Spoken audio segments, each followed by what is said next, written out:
The Renaissance period. I mentioned how the medieval period was so long. It spanned from 476 AD all the way through the 15th century. Well, in the 16th century, things changed dramatically. Not just because it was time for things to end, but because the invention of the printing press made the dissemination of information and literature that much more widespread.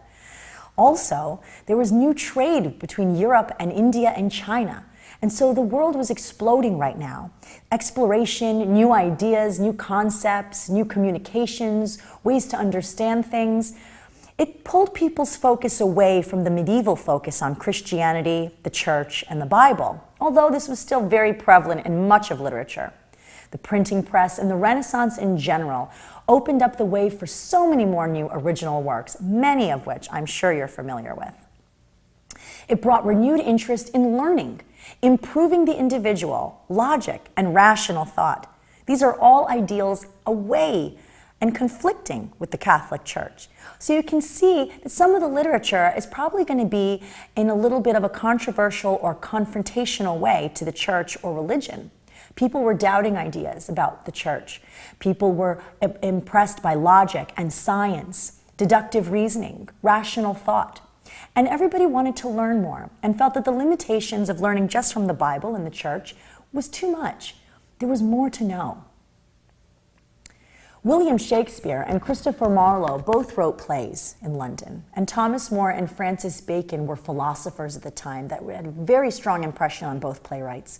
The sonnet became popular, and in the latter part of the Renaissance, metaphysical poetry, which is the kind of poetry that understands faith and the environment as accepting standard religious teachings, evolved through John Donne. The novel became important, such as Don Quixote by Miguel Cervantes. Things were teeming in Europe.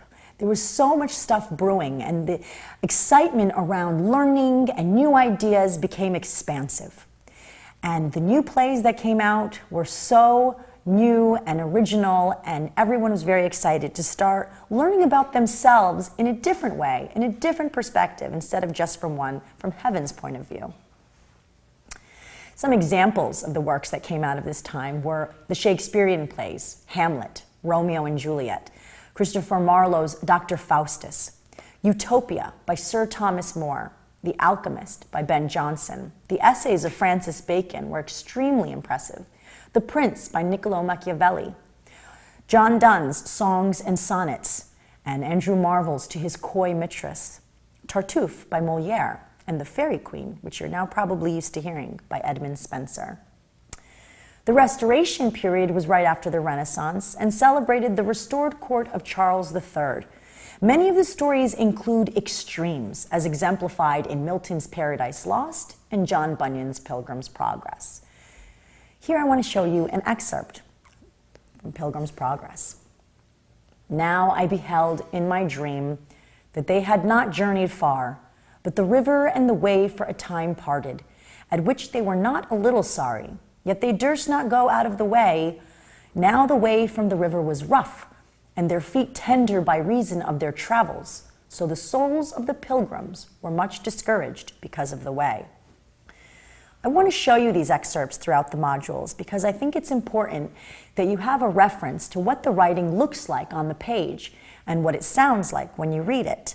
So I want you to remember to continue to look at these excerpts and make sure that you are memorizing at least a little bit of the differentiations between the authors and certainly the time period. As you can see, Pilgrim's Progress is still an allegory and still talks about religious teachings.